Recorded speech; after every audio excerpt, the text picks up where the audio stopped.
we've spent probably the last 30 or 40 minutes getting all of these little things pulled off of the wires. We got all the connectors, as you can see. If I grab my side right here, we got all of the connectors taken off to run them up into the fenders. Here's some of the connectors, and there's the rest of them. So I'm going to go ahead and get started running these wires up and under the fenders, and we'll pick back up there. And we got to, once we get them ran up there, we got to splice them, get them all connected back up, and should be good to go from there. So we'll catch back up with you here in a second once we get them ran through the little grommet hole here and up and under the fenders. Okay guys, so as you can see, I did get all the wiring for the lights and stuff up here pulled through the fender here. So we're gonna start on getting all these wires stripped a little bit and get them spliced back together with the connectors. Preston is pulling his through, and we're gonna get started on this side as well. Ruby, be quiet. We can edit it out. So yeah, we're gonna go ahead and get started. I'm gonna work on getting all the connectors put back on these wires, and then once we have the connectors on, we're not sure if they're gonna reach completely. If they don't reach, that's gonna be okay. We can take them back off and extend the wiring a little bit for them, but for right now, that's what I'm gonna do. And okay guys, so we got all the connectors back on that are running to the lights and turn signals and fans. His is on this side. He got all his ran. Yeah, all these right here. With all the connectors put back on them. So now that the connectors back on them, we're not going to put the fenders on quite yet. We're going to run them over into the engine bay and just drop the hood and put the car cover back over this, because there is a few more things we got to do. We got to connect all the grounds and things like that. And some of these wires on the passenger side need to be extended. The driver side is a lot longer. It's pretty much just how the wiring harness runs. The driver side has more length in it than the passenger side, so this passenger side is going to need to be extended on a few of these connectors for them to reach up here to the lights and the fans. So that's where we're at. We did get the wires ran through the fenders. As you can see, we went right through the little grommets right here. You can also go through the doors if you want, but we decided this would be easier, so that's what we went with. So we're done with all that. Here in the next couple of days, we're gonna get the grounds ran and try to get these extended and get them long enough. Maybe if we get them long enough, we can even plug in the headlights and get them put in. That's gonna be probably once I get the engine in, because I don't want to damage them. Yeah. That's why I took the whole front and everything off, was right, so that we could go ahead and just move it, and all we would be hitting is just metal and not $200 set of headlights. I don't know how much they were, but they were expensive. Right, but I don't know. We're pretty excited. We got the majority of this done. That was a big undertaking. The wiring looks a lot less hectic inside the car now that we got some of it ran back out through here. Wiring looks scary, but it's not really that bad. Nah, a lot of people overthink wiring, but you know, if you're doing something like this, you just got to match the wires. I mean, you already got it there. Now if you're trying to find them and you can't take apart everything, then that will get difficult, you know. Yeah, so I think that's where we're gonna end it tonight, and I guess we'll get started back on it in a day or two. All right guys, I just wanted to give you a little bit of an update. We're working on the Honda again. I've actually tapped out for the day because it's like 20 degrees outside, but Preston is still out here working, and he's playing music. It's gonna get us a copyright strike. But I just wanted to give y'all an update really quick before I tap out and go inside, because it's like freezing out here. We did spend a little bit of time, the camera's facing the wrong way, but let me get down here, I can show you guys.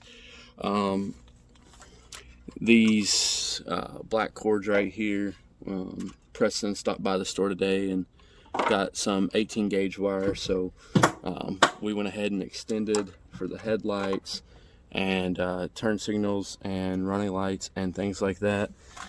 So it's getting there. They still need to be taped up and soldered and things like that, and as you can tell, that's what he's getting ready to do. I know. Okay. I wasn't gonna touch it. Where'd you have it laying again? Right here. So he's gonna do that. He's putting where you at? He's gonna put those black things back on the wiring, just to shield it off from the environment, so that nothing accidentally goes through and right. it, you know. Right. Safety. But I'm too big of a wuss, so I'm going inside because it's freezing cold, and maybe I'll come back out and update you guys once this is done. But we're getting close, and maybe in a day or two we can slap the fenders on just to see what it's going to look like. And we're going to. Just to prove y'all how cold it is outside, my 2 dogs here won't even go outside. And this little girl, hey Keats, she loves the cold. Absolutely loves it. It doesn't matter if it's 30 degrees outside. She wants to be out there for 2 hours. And I had her outside for about 10 minutes, and I went and looked at the door, and she was sitting at the back door just waiting to come back in. So I don't care what Preston says. These guys can back me up. It's freezing cold outside, isn't it? Marley, come here, look. It's freezing cold outside, ain't it, Marley? And Ruby. And this is Keita. We got another little dog running around here somewhere, but he's hiding. He's tiny. He's a little Yorkie, so he's probably frozen to death.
I worked up the courage to come back outside and give y'all another little update, because we're gonna wrap this video up here, and then we'll have a part 3 to completely finishing the wire tuck for the lights here. Yes. Sorry it's taken so long. You know, we're doing this like after I get off of work, so we have like a minimum amount of time to do this. But pretty much what I did while I was out here in the cold, you know, was pretty much wrap this up, put this sort of like protector. I don't know what the technical term is for it. Yeah, they're like little plastic protector things. Yeah, but put that over it to where I can, you know, zip tie this to the hood latch, and I pretty much not 100% done yet, but you know, I got most of it soldered. I'm gonna wrap it. Don't have any shrink wrap. Walmart didn't carry any, which I'm mad, but oh well. And these lights aren't in for good, but we set them there just to mock up all the wires and stuff, make sure they were the right distance. But those are the headlights for it. But it's almost done. And we got, you know, his side. I don't know if we got a video of that or not, but yeah, it took a little bit. Well, this is pretty much what we've gotten on this side so far. This side still needs to be soldered and then taped back up, and then those little plastic pieces put back around it. But like I said earlier in the video, I wussed out and was like, nope, I'm going inside. So okay guys, I'm still out here freezing, but we wanted to film an outro real quick to our part 2 of the wire tuck. We mentioned in part 1 that there was a surprise coming for the Miata. Yeah. And it's here. It's just not on the Miata yet. Yeah, I actually got it like a couple days ago. I was going to make a video of it, but I got back so late that it was like dark, and yeah, it's getting dark on us again. So we wanted to film this real quick and show you guys what we have planned for the Miata, which is probably going to be done by this weekend. Hopefully. And it's in the shed here. Yep. Let me grab the phone. Yep. All right, you guys ready for this? I went and bought some OEM daisies for it. They're 14 by 5.5. You know, they came stock on the NAs, and I'd like to go back with the stock for right now, till I have enough money to pay for some other rims for it. But for right now, these guys, these rims are going to be painted. I already bought brand new tires for these, so the tires that are on it right now are going to be, you know, out there. Yeah, we got brand new tires for them over in the garage. There's a whole backstory behind, you know, why he got new rims and this, that, and the other. We won't go into all that, but yeah, probably by this weekend we'll have these mounted and balanced on the new tires and put on the vehicle. So that'll be a cool little video that we can make. Yeah, that's one of the plans that I was going to do with the Miata. So once I do that, the rims that are on it right now, I'm going to sell once I get these guys on. All right. So, but yeah, pretty much that's what we have planned for the Miata. Yeah. We're going to wrap this wire tuck part 2 up right here. On this cold day. Yeah, get in out of the cold, and hopefully have the wire tuck for the lights finished by this weekend and the new rims and tires on the Miata. So hope you guys enjoyed the part 2. Like I said, it shouldn't be too much longer till we can get it finished and get it all wrapped up. And I guess we'll see you guys soon. See ya.